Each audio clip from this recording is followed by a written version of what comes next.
The first step back. Ethan Carter stood at the large window of his corner office, high above the streets of the bustling city. The skyline stretched endlessly before him, but all Ethan could see was the reflection staring back at him. A man in his early 50s, hair peppered with gray, eyes worn with exhaustion. Years of building Carter Grill & Co., his once prized restaurant chain, had left their mark on him. But it wasn't pride or satisfaction that settled in his chest these days. It was doubt. Something had gone wrong. It had started gradually. At first, just a handful of customer complaints, a few online reviews mentioning poor service, cold food, long wait times. Then, a steady trickle of staff resignations. His regional directors, the ones he trusted to oversee the growing empire, always gave him the same canned responses. "It's nothing we can't handle, Ethan. Normal turnover. Every business goes through slumps." But Ethan knew better. He built his first restaurant with his own two hands, scraping together enough money to lease a tiny, grease-stained corner spot downtown. He poured everything into making Carter Grill a neighborhood gem. Customers didn't just come for the burgers or the smoked ribs. They came because they felt welcome. His employees didn't clock in dreading their shifts. They stayed because they felt valued. But now his empire felt like a hollow machine, grinding away with no heart. Ethan couldn't sit behind his desk anymore, sending emails into the void and hoping for better reports. No, it was time to see the truth for himself. A disguise and a decision. The next day, Ethan stood in front of his bedroom mirror, transforming into someone he hadn't been in decades, a nobody customer. Gone was the tailored suit, the polished shoes, the sleek hair. Instead, he wore an old hoodie with a frayed hem, a pair of faded jeans, scuffed sneakers, and, for good measure, a baseball cap and thick glasses. He barely recognized himself. And that was the point. He wouldn't visit the flagship store or the locations where corporate knew his face. No, Ethan had his eye on one particular restaurant, location number 9, in the middle of a suburban shopping plaza. It was the chain's second busiest location, but it had also generated the most complaints in the past 6 months. Everything from slow service to rude staff to orders arriving ice cold. Something was clearly broken there, and Ethan was going to see it with his own eyes. Stepping into the storm. The moment Ethan walked through the front door, he could feel it. The weight in the air. It was subtle at first, just an undertone. But then, like stepping into a room where an argument had just ended, it was impossible to ignore. The atmosphere wasn't warm or welcoming. It was tense. The decor was the same. Wood tables, black metal chairs, warm lighting, but the soul was missing. There was no laughter from the kitchen, no friendly chatter between staff, no upbeat music humming in the background. Instead, Ethan saw tired faces, robotic movements, and a manager standing near the counter, arms crossed, eyes sharp and unforgiving.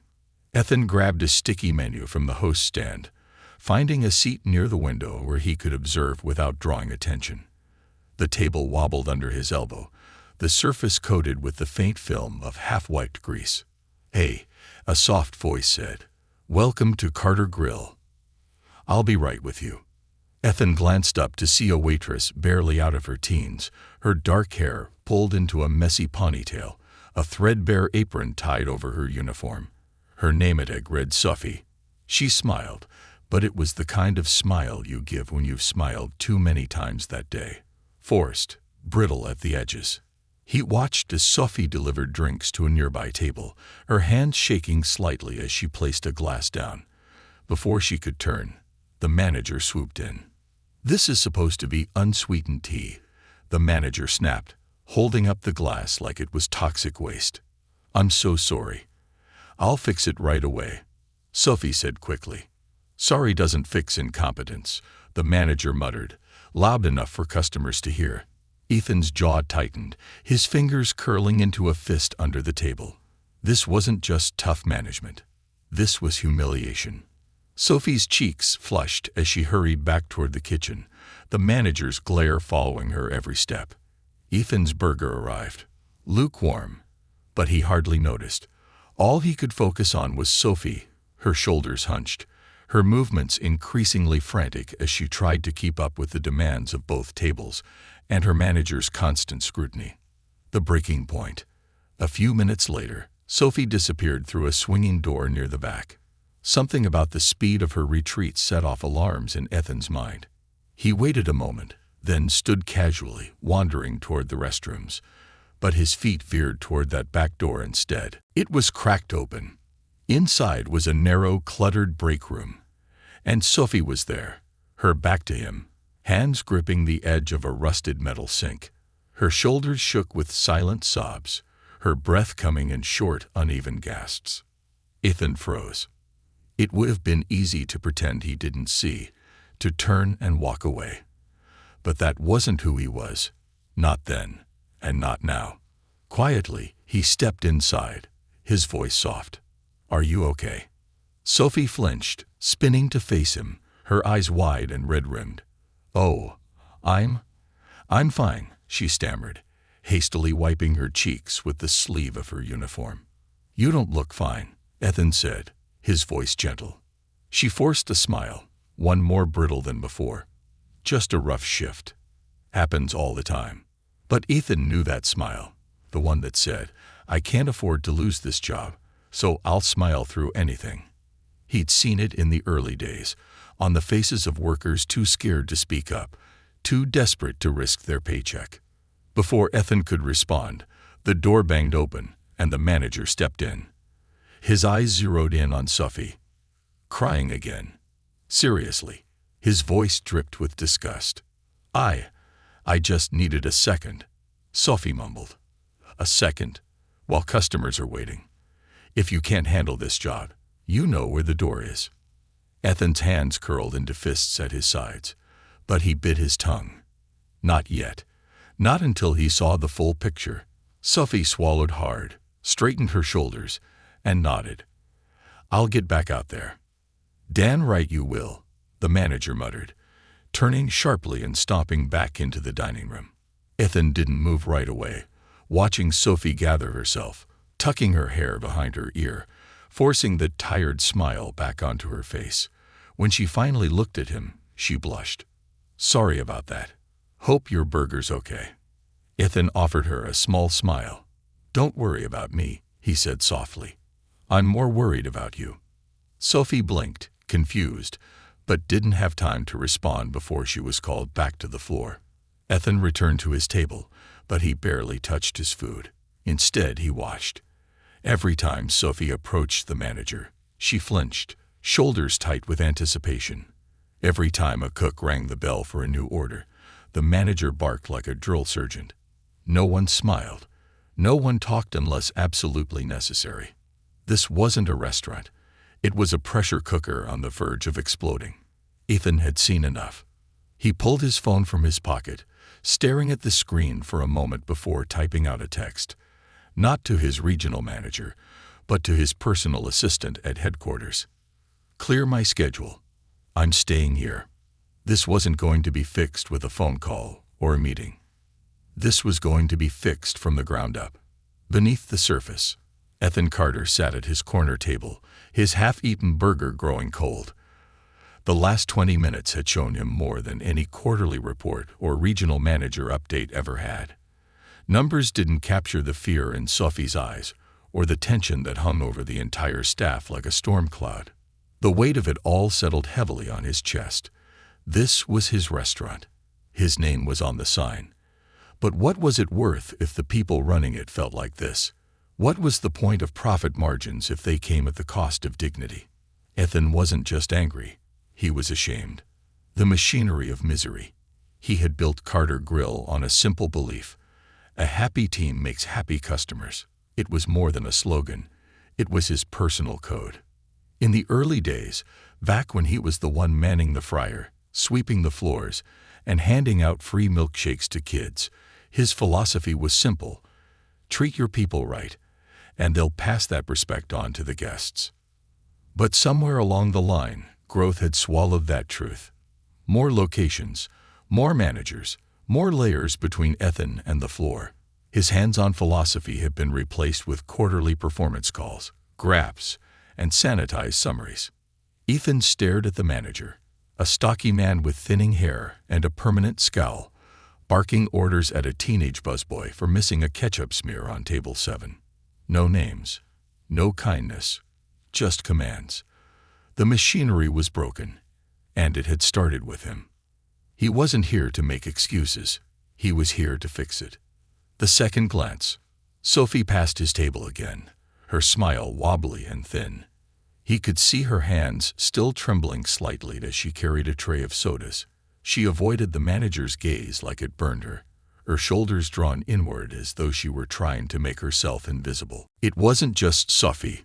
Every employee moved the same way, hurried, nervous, like they were one mistake away from being fired on the spot.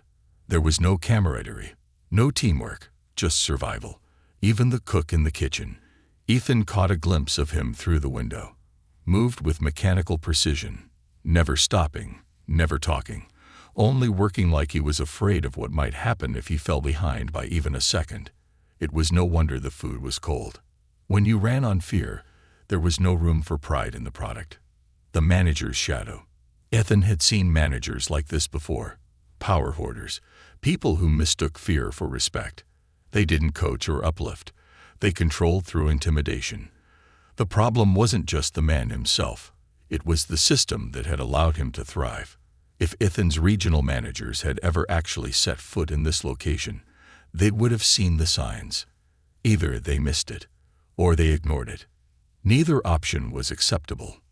The door swung open again, and a young man walked in, maybe 17, with a mop of unruly brown hair and a too-big apron tied around his waist.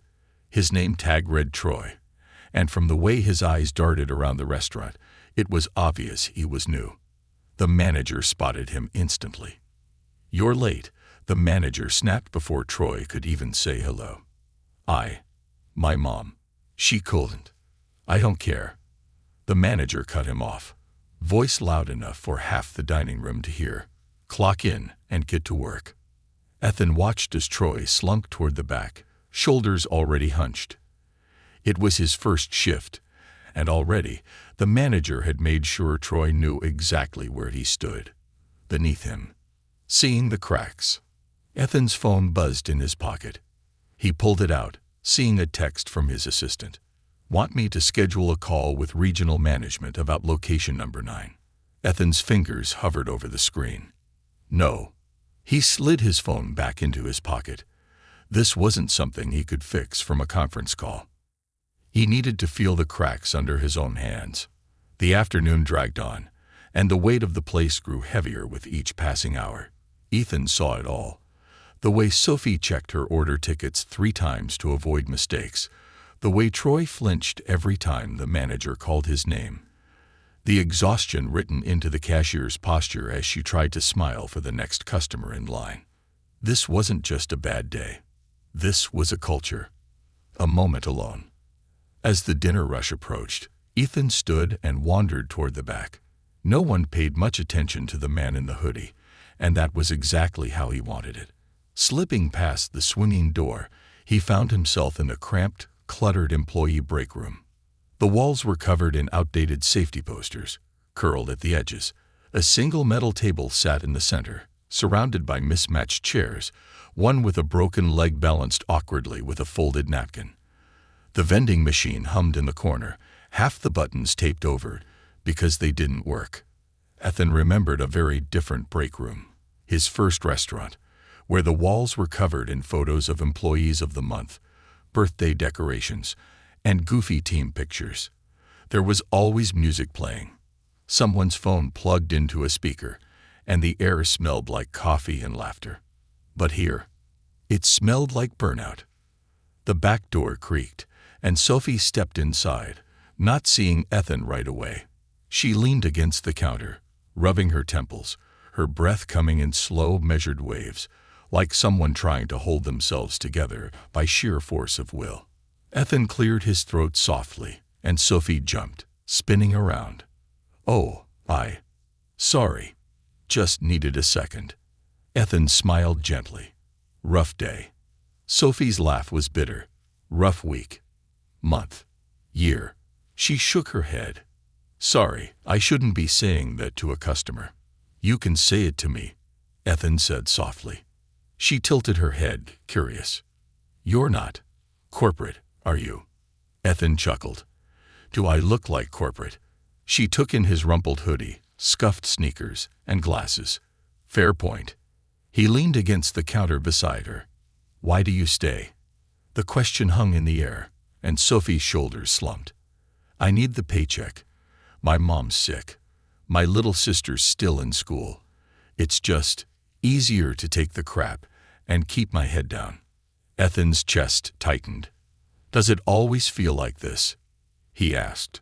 Sophie hesitated, glancing toward the door like she expected the manager to burst through at any moment. Honestly, yeah, used to be better, but the old manager left a few months ago. Since then, it's been like walking on glass. Ethan's jaw clenched. This wasn't an isolated incident. It was a pattern, and no one had bothered to break it. Not until now. The first shift. When Sophie went back out, Ethan didn't follow right away. He needed a moment to let the anger settle into something more useful. Resolve. If this was happening here, how many other locations were just as broken? How many other Sophies were being ground down into silence by managers who had forgotten that leadership wasn't about fear, it was about respect? Ethan stepped back into the dining room just as the dinner rush began. The line at the counter grew. The kitchen clanged and hissed. The manager stood with his arms crossed, watching, but never helping. Ethan's decision crystallized. Tomorrow, he wouldn't just observe. Tomorrow, he would work a shift. Not as the CEO, not as Ethan Carter, but as the newest member of the team. Because if he was going to fix Carter Grill, he had to start where it all began, with the people. In their shoes. The following morning, Ethan Carter stood outside Carter Grill location number 9 in the faint pre-dawn light. The air was cool, heavy with the scent of rain and fried grease drifting from the kitchen vent. He clutched a worn canvas backpack. Inside were a pair of sneakers, a notebook, and a name tag that wasn't his. The assistant manager, a wiry young man named Lewis, who clearly wasn't fully comfortable in his own authority, had taken his application the night before. A simple story had been enough. Down on my luck, looking for part-time work. No resume, no references. The restaurant was so understaffed, they'd hired him without question. Ethan's name tag read Eddie. A name pulled from thin air. Nobody needed to know he was the Ethan Carter, not yet. First day jitters and realities. Inside, the fluorescent lights buzzed faintly, flickering at the edges. The kitchen was already alive with motion. The morning prep cook dicing tomatoes, the fryers heating up, the scent of pre-cooked bacon perfuming the air. Sophie was there too, stacking paper-wrapped utensils into baskets with mechanical precision. Her face was a little less pale than the day before, but her shoulders were still tense, like a soldier who couldn't quite believe the battle was over. Lewis handed Ethan a brown apron, stained and frayed at the edges. We don't do formal training, he said with a weak smile. Just follow Sophie. She knows how things work. Sophie glanced up, startled. You're the new guy. Eddie. Ethan said with an easy smile. Guess I'm your shadow today. She shrugged, handing him a stack of menus. Welcome to the show. Learning the floor. Ethan had once been the master of every role in his restaurant, from scrubbing grease traps to handling rush-hour grill duties with speed and grace. But that was 20 years ago.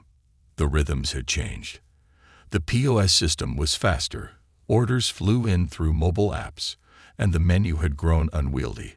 Salads, wraps, vegan options alongside the burgers and ribs that built the brand. Sophie walked him through the basics, how to clear tables between seatings, where to grab extra condiments, and the sacred rule, if the manager's watching, don't stop moving. Ethan noticed immediately how much of her instruction wasn't about doing the job well, but about avoiding trouble. How to position yourself where the manager couldn't accuse you of slacking. How to anticipate his mood swings. how to take the blame for things out of your control. This wasn't training. It was survival. Morning rush. Cracks beneath smiles. The first wave of customers was light. Retirees coming in for coffee and breakfast platters. Ethan took orders, delivered plates, and made conversation where he could, testing the waters. It was clear the customers felt it too. The same tension Ethan had sensed as a guest the day before. They weren't mistreated, but they weren't welcomed either. The staff spoke in clipped phrases, moving too fast to offer genuine hospitality. One elderly couple sat in silence, their eyes following the servers with a quiet kind of sympathy. They'd been here before. They'd seen the change. "Coffee okay?" Ethan asked, topping off the woman's cup. She smiled faintly. "Better than last week." Ethan knelt slightly to their level. "Rough lately." Her husband, a retired trucker judging by the patches on his jacket, snorted. "You could say that. Used to love this place. Kids would bring us here after Sunday service. Now," his wife added softly, "it feels tense, like everyone's afraid." Ethan absorbed that quietly. "We're working on that," he said, meaning it. They thanked him, but their eyes held the cautious skepticism of people who'd heard empty promises before. The manager's return. At 11:00 a.m., the front door swung open, and the manager entered. Ethan hadn't caught his name the day before, but today, Lewis muttered it with equal parts dread and mourning. "Mitch." Mitch didn't greet anyone. He walked straight to the counter, surveyed the floor like a hawk spotting prey. And then, almost on instinct, his eyes landed on Sophie. "You're still here," he said, more accusation than observation. Sophie's grip tightened on the tray she was holding. "Morning, Mitch." Mitch's gaze flicked to Ethan. "Who's this?" "New hire," Lewis said quickly. "Eddie." Mitch's eyes raked over Ethan with the dismissive contempt of someone who had already decided the man in front of him was worthless. "Try to keep up," Mitch said, and walked into the kitchen without another word. Ethan had known men like Mitch before. Insecure managers who clung to control by making others feel small. But knowing the type didn't make him any less angry. Pressure cooker kitchen. By noon, the line was out the door.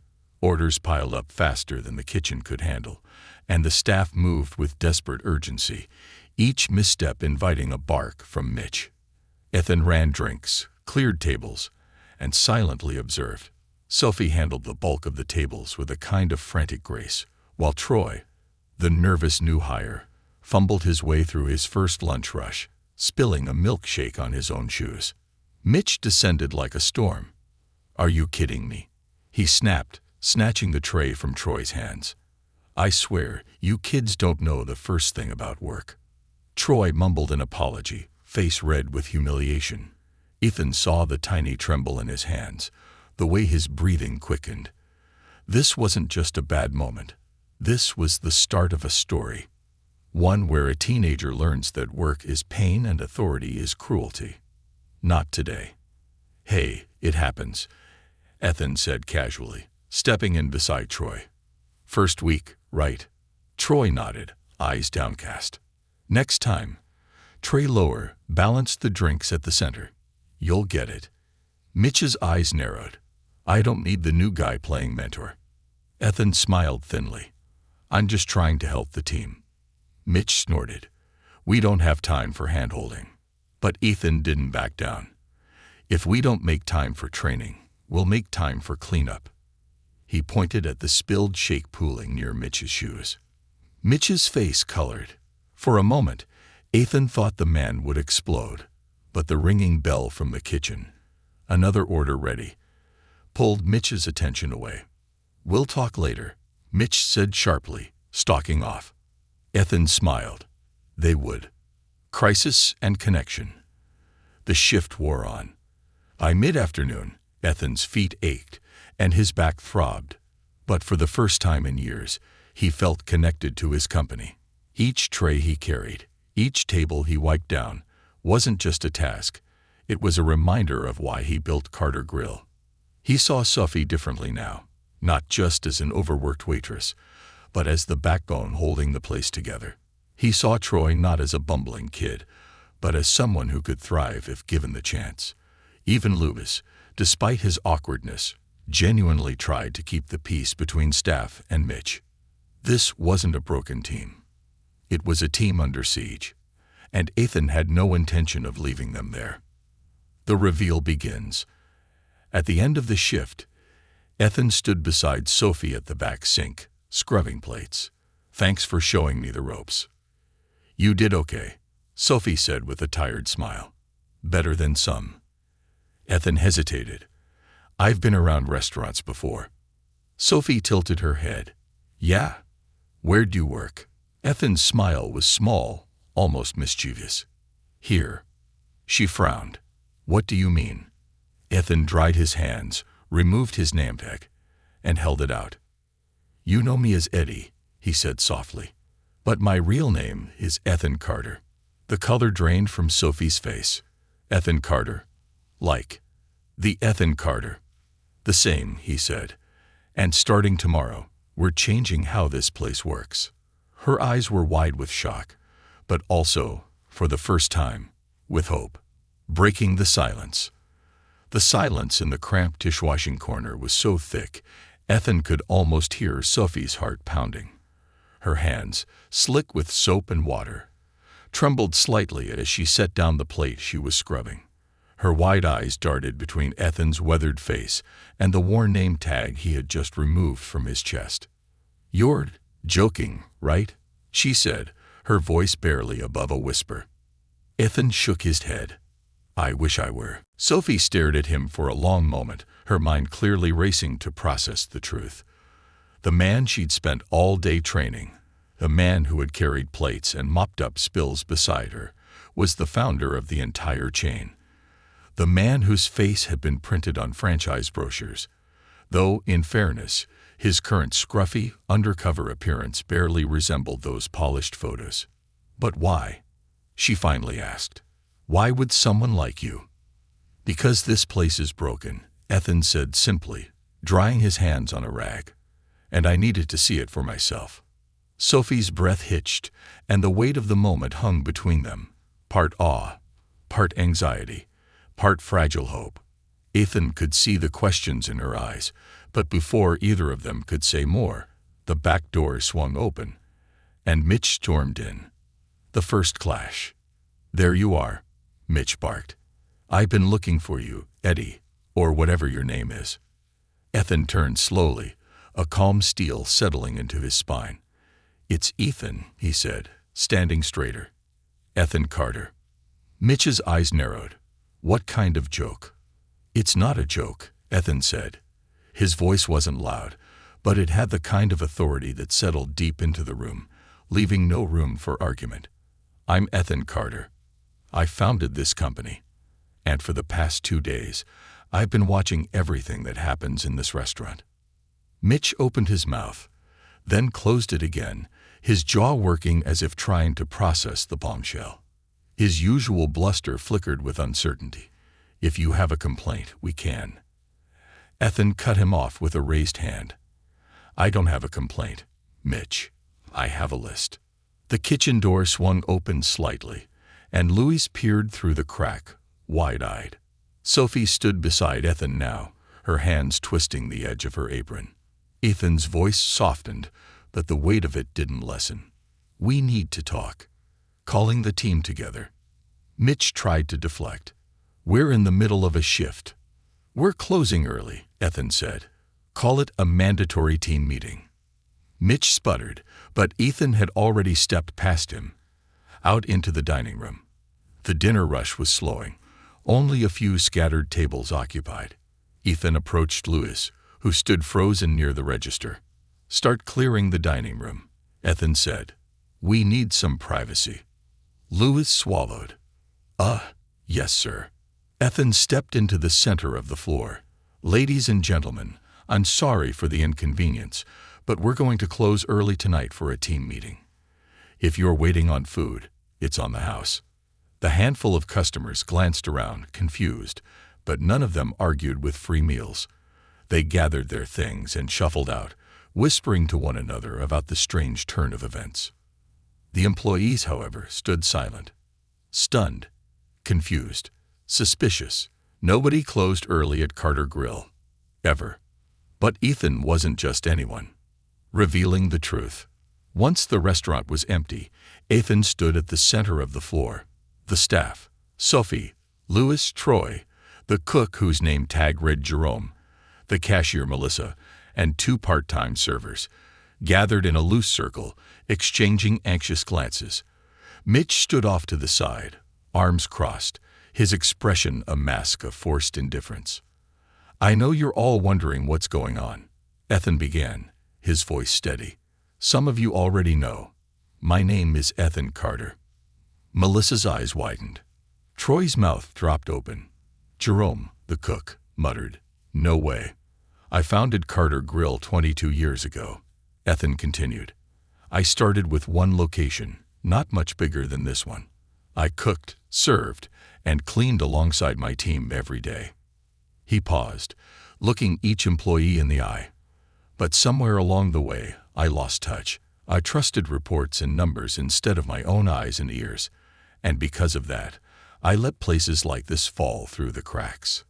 A heavy silence settled over the group. The weight of unspoken grievances hung in the air, inviting the truth. "I didn't come here to fire anyone," Ethan said. "I came to learn. But now that I've seen what's happening, the way you've been treated, the way this place operates, I can't let it stand." His eyes found Sophie's. "I've seen how hard you work and how little support you get. I've seen the fear you all carry, wondering if today will be the day you get yelled at or sent home." Louis shifted uncomfortably. Troy kept his eyes down. Jerome crossed his arms, but there was no hostility in his stance, just exhaustion. "This ends today," Ethan said. Mitch cleared his throat. "With all due respect, Mr. Carter." Ethan turned sharply toward him. "You've had more than enough chances to show respect, Mitch." Mitch's face reddened. Running a restaurant isn't about holding hands and singing songs. It's about making sure the job gets done. "No," Ethan said, his voice cutting through the air. "It's about building a team that wants to get the job done. Leadership isn't about barking orders and tearing people down. It's about trust. And you've destroyed every ounce of trust this team had." He took a step closer. "You're done here." Mitch's eyes bulged. "You can't." "I can," Ethan said. "Effective immediately." Mitch's jaw tightened, but he saw the resolve in Ethan's face, the kind that didn't leave room for argument. Without another word, Mitch turned on his heel, stormed into the office, and slammed the door. The aftermath. The silence that followed was thick with disbelief, and a flicker of something else. Hope. Ethan turned back to the group. "I'm not here to replace Mitch with another version of him. I want to hear from you. What's broken, what needs fixing, and how we make Carter Grill the place it was meant to be." The silence stretched, but then Sophie stepped forward. "We need more help," she said quietly. "We're always short-staffed, so we end up doing 2 or 3 jobs at once." Louis nodded. "And we never get breaks. If you ask for one, you get guilted into staying." Jerome added, "The equipment's falling apart back there. Fryer's been acting up for months. We keep getting blamed for slow tickets, but it's the machines." Melissa, the cashier, cleared her throat. "We never know when schedules come out. Sometimes I find out the night before my shift." Troy, voice barely above a whisper, added, "It's my first job. I didn't think work was supposed to feel like this." Ethan absorbed it all, nodding slowly. "Every single thing you've said is valid, and every single thing will change." He took a breath. "Tomorrow, I'm bringing in extra staff. You'll all get proper breaks. We'll fix the equipment, and we're reviewing pay for everyone." The disbelief was almost tangible, like they wanted to believe, but didn't dare. "There's one more thing," Ethan said, looking at Sophie. "You're being promoted to shift lead, effective immediately." Sophie's mouth fell open. Me? You've kept this place afloat despite everything, Ethan said. That's leadership, and I want you to help me rebuild. Tears welled in her eyes, but for the first time, they weren't from fear. They were from relief. The first step forward. As the team slowly dispersed, Ethan stood alone in the center of the empty restaurant. It would take time to fix what had been broken. But for the first time, the foundation was set. It wasn't about policies or procedures. It was about people. And Ethan Carter was ready to start over, right beside them. Rebuilding from the ground up. The next morning, Ethan Carter stood outside Carter Grill No. 9 with a cup of cheap gas station coffee in one hand and a legal pad in the other. The sky was still streaked with early dawn gray, the parking lot half empty. The restaurant wouldn't open for another hour, but he wanted to be there first. Not as the CEO, as part of the team. The weight of the previous night's revelations still hung in the air. The stunned faces of his employees, their cautious hope warring with disbelief, replayed in his mind. It wasn't enough to make promises. Words were cheap. Trust had been shattered, and it was going to take a hell of a lot more than a speech and a firing to rebuild it. It was going to take showing up. A quiet start. Ethan let himself in with the old master key he carried for over 2 decades, one of the few things that hadn't changed in all those years. The smell of old fryer oil and industrial strength cleaner hung in the air, oddly comforting in its familiarity. He flipped on a few lights, illuminating the silent dining room. Tables sat perfectly aligned, ketchup bottles refilled and napkin dispensers stacked tall. On the surface, everything was ready for the day. But Ethan knew better. Surface-level fixes were easy. It was what lurked beneath, the culture of fear, neglect, and resentment. That would take the real work. The first arrival. The back door swung open, and Sophie stepped in, her bag slung over one shoulder and her hair pulled into a neater ponytail than usual. She froze when she saw Ethan already there, dressed not in his CEO disguise or even a suit, but in the same brown apron everyone else wore. "Morning," Ethan said, offering her a small smile. She hesitated, clearly unsure of the new dynamic between them. "You didn't have to come this early." "I did," Ethan said softly, "because if we're going to fix this place, I need to know what it's like to open, to prep, to start the day the way you do." Sophie's shoulders relaxed, but her eyes stayed wary. "You serious about all that stuff you said last night?" Every word. She studied him, like she was waiting for the punchline that never came. Then, with a small nod, she set her bag down and handed him a towel. "Then grab a bucket. Floors need mopping." Ethan took the towel without hesitation. Corporate calls and hard truths. The rhythmic squeak of Ethan's mop echoed through the empty dining room when his phone buzzed in his pocket. He pulled it out, recognizing the number. Karen Rossi, his VP of Regional Operations. The woman whose job it was to oversee locations like this one. The same woman who had signed off on glowing reports for months. Ethan answered, pressing the phone to his ear while still moving the mop. "Morning, Karen." "Ethan, what's going on?" Her voice was clipped, anxious.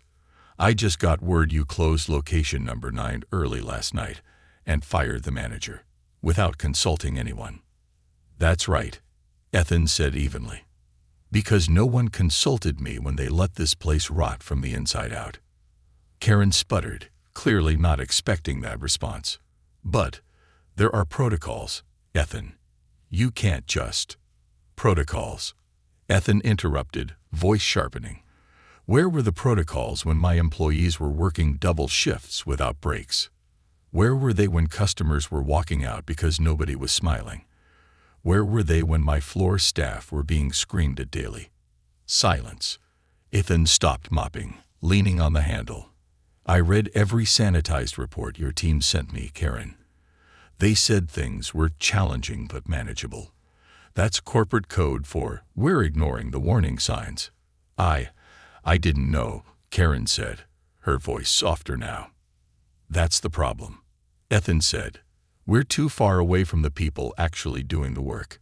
If you want to fix this, you and I are going to get our hands dirty. Start scheduling site visits.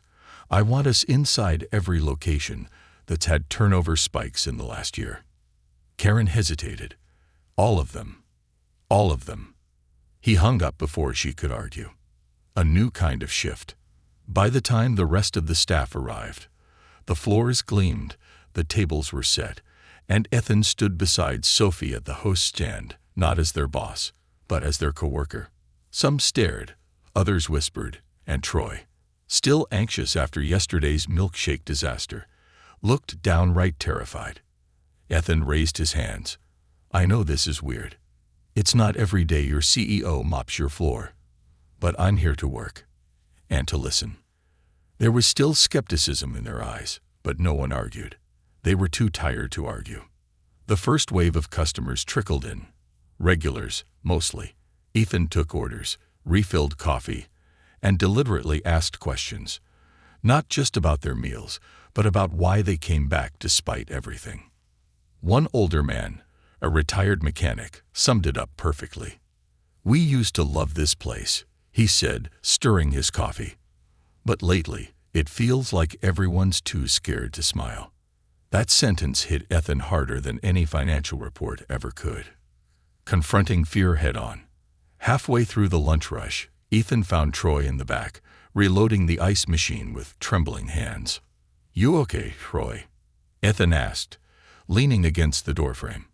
Troy's shoulders hunched. I don't want to screw up again." "You didn't screw up yesterday," Ethan said gently. "You were nervous. That's normal." Troy's throat worked as he swallowed hard. "Mitch said if I didn't get it together, I wouldn't last the week." Ethan's chest tightened. "Mitch isn't here anymore." Troy glanced at him, the words still not sinking in. "Let me tell you something," Ethan said, stepping closer. "My first job was at a diner not much better than this. I broke a whole case of ketchup bottles on my second day. Thought for sure they'd fire me." Troy blinked. "What happened?" "The manager, the good kind, handed me a mop and said, 'Next time, don't stack them so high.'" Ethan smiled. "That's how you learn." Troy's shoulders relaxed, just a little. It wasn't much, but it was a start. Team meeting, take 2.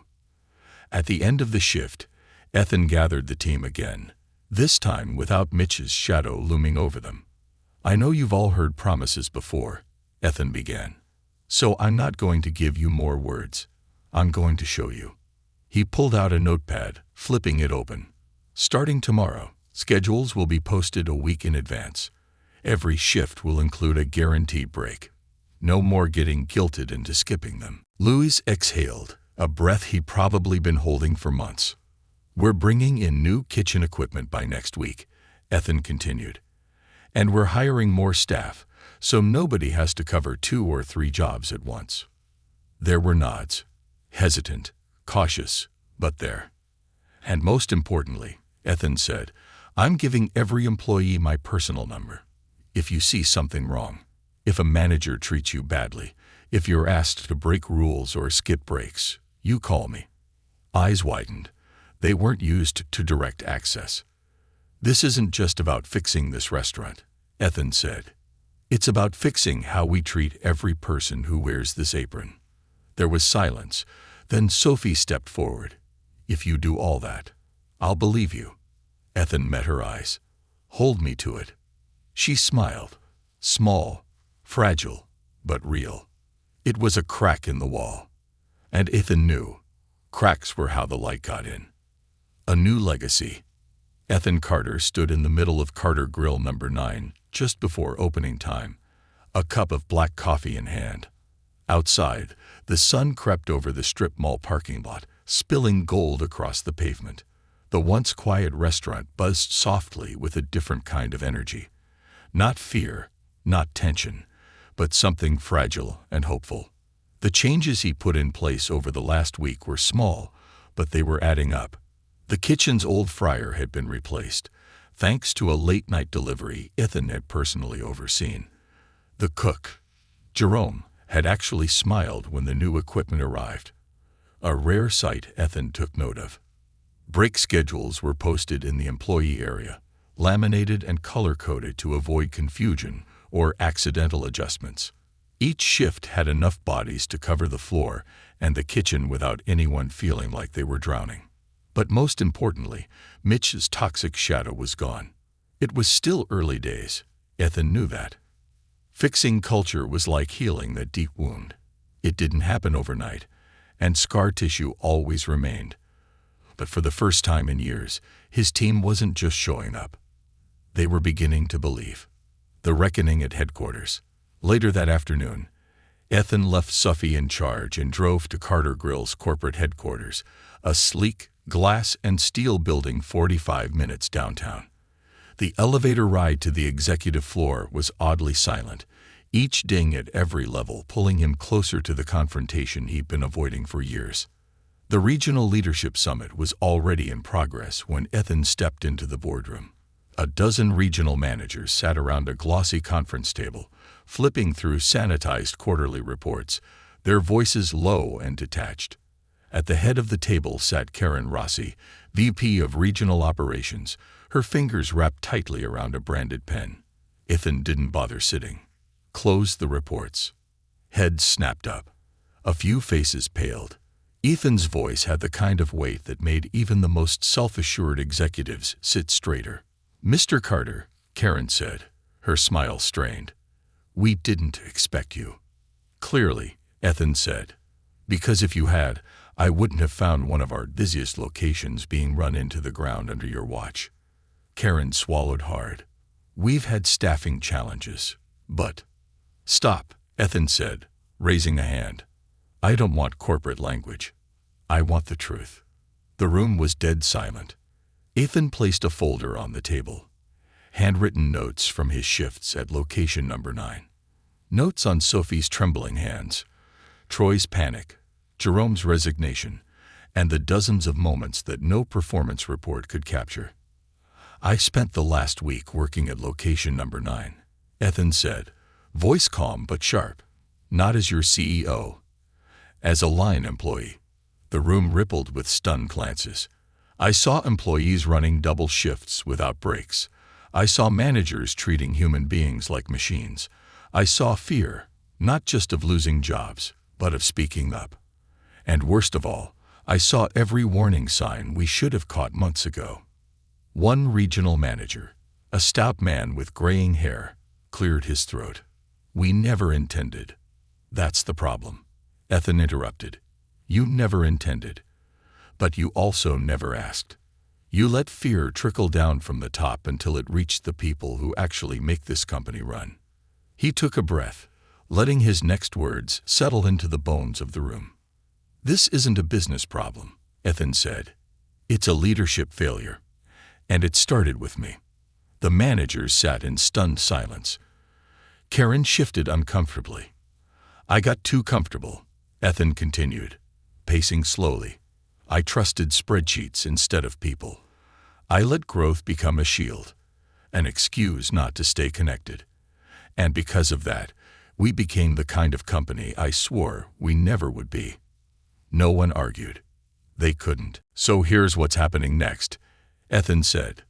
"The era of blind reports and sanitized updates is over. Effective immediately, every regional manager will spend a full week per quarter working shifts inside their locations. Not inspecting, not observing, working." A few faces blanched. "You want to report on staffing?" Ethan's smile was sharp. "You'll do it with flour on your apron." He wasn't finished. "Every employee in this company will have a direct line to me," Ethan said. "If a manager violates break policies, creates a toxic environment, or retaliates against employees who speak up, I'll know, and they'll be gone." Karen paled. "This isn't optional," Ethan said. "If you can't lead from the floor, you can't lead here." The silence that followed was the sound of an empire shifting beneath their feet, returning to the floor. Ethan returned to location number 9 that evening, where the dinner rush was already underway. The energy was different now. Still busy, still hectic, but less frantic, less fearful. Sophie, newly promoted to shift lead, moved through the floor with quiet authority. She wasn't barking orders like Mitch had, but checking in, offering quiet corrections, showing Troy how to balance plates instead of just scolding him when they wobbled. Ethan joined Jerome at the grill, the two working side by side in easy silence. The orders flew in, burgers sizzled, fries hit the oil, and for the first time in a long while, Ethan felt something he hadn't in years. Pride. Not in profits. In people. The last conversation. After close, as the staff mopped floors and counted down registers, Sophie found Ethan at a corner table, nursing a soda. "Long day?" she asked, sliding into the seat across from him. "The best kind," Ethan said, smiling. She hesitated, fingers tracing the edge of the table. "I wanted to say, thanks. For everything." "You don't need to thank me," Ethan said. "This is what I should have been doing all along." She looked around the quiet restaurant. "Do you think it'll last? The changes, I mean." Ethan's smile softened. "Only if you hold me accountable." Sophie blinked, startled. "Me? You're the kind of leader this place needs," Ethan said. "Someone who remembers what it's like to work every position, who knows what it feels like to be scared to speak up." She swallowed hard, overwhelmed but hopeful. "I don't know if I'm ready for that." "You already are," Ethan said. "You've been holding this place together long before I showed up." Sophie's smile was small, but this time, it was real. A new beginning. Ethan stood outside the restaurant the next morning, watching as the first rays of sun broke over the parking lot. The sign above the door still read Carter Grill, but to Ethan, it meant something new now. It wasn't just a brand. It was a promise. To his employees, to his customers, to himself. This was no longer about empire building. It was about earning trust. One shift, one conversation, one plate at a time. He took a deep breath, pushed open the door, and stepped back inside, where he belonged.